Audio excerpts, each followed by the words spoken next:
বলি শোনো মেজবু, রাজু বেঁচে থাকতে আমার কাছে কিছু টাকা ধার নিয়েছিল, সেগুলো আর পরিশোধ করেনি। যে তুমি কি সেগুলো ফেরত দিতে পারবে? আমি কি করে দিব দাদা? ওর চিকিৎসার পেছনে তো সব টাকা খরচ হয়ে গেছে। আমার হাতে টাকা নেই কোনো। সে কথা তো আমরা শুনব না। টাকা না থাকলে অন্য কিছু দিয়ে শোধ করো। এই বাড়িটা তো আছে, হিসাব মতন এখন তুমি সব সম্পত্তির মালিক।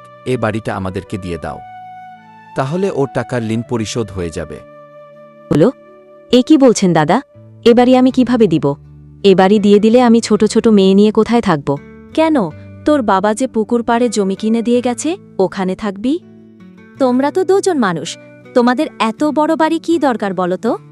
কেন, পুকুর পাড়ে যে উঁচু জমিটা আছে ওইখানে গিয়ে থাকবি।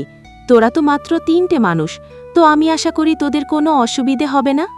তোমার অংশটা তুমি আমার নামে লিখে দাও, তাহলেই হবে। আমি বাকিটা দেখছি এদিক হতে। ওদের মুখের কথায় কিছু হবে না। তুমি মোড়লের কাছে যাও আর বিচার সালিশ বসিয়ে জমিগুলো নিয়ে নাও।